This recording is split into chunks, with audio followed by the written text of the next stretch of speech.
The moon hung low in the night sky, casting eerie shadows over the abandoned asylum. The building, once a place of torment and despair, had been closed for decades.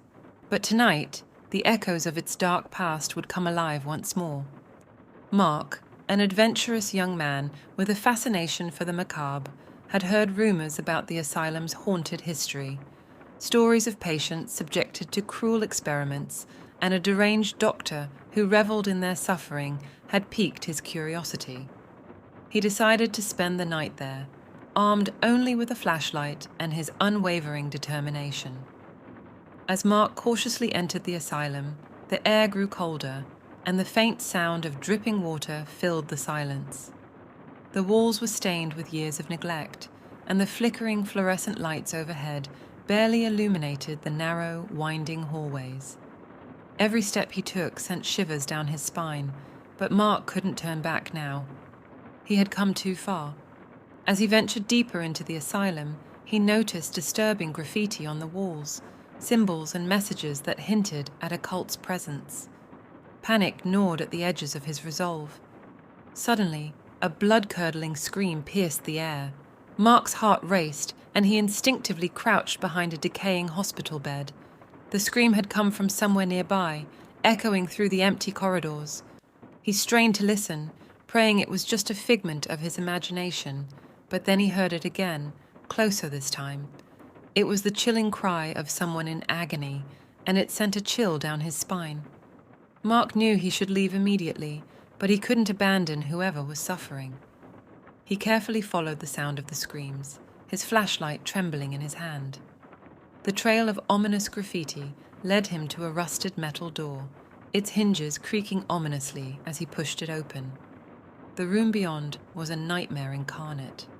Chains dangled from the ceiling, and the walls were adorned with gruesome photographs of patients in various states of distress. In the center of the room, a maniacal figure stood, clad in a blood-stained lab coat. His face was obscured by a grotesque mask fashioned from the skin of previous victims.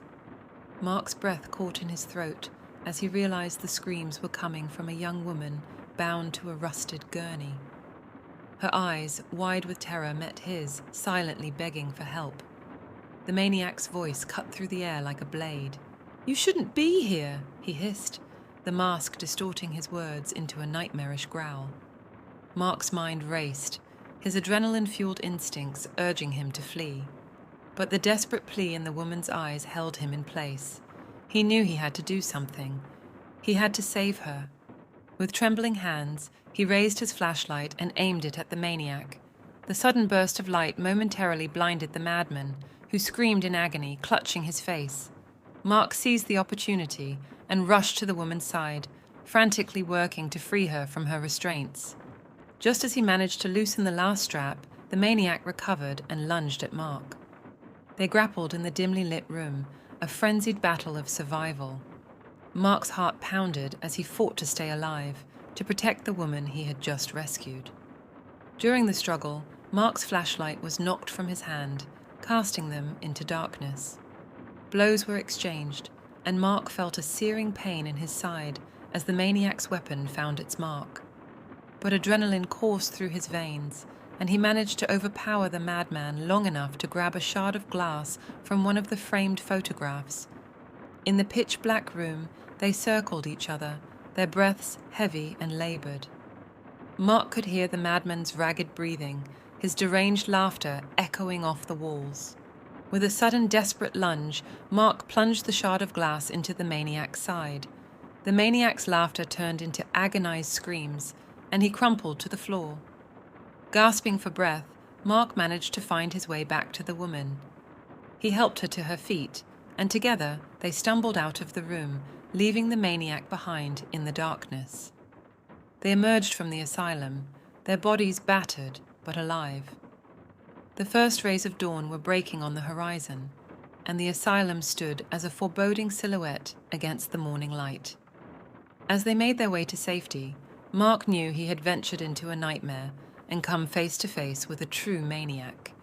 The asylum's dark history had nearly claimed them both, but they had escaped the clutches of madness and survived the horrors within its walls.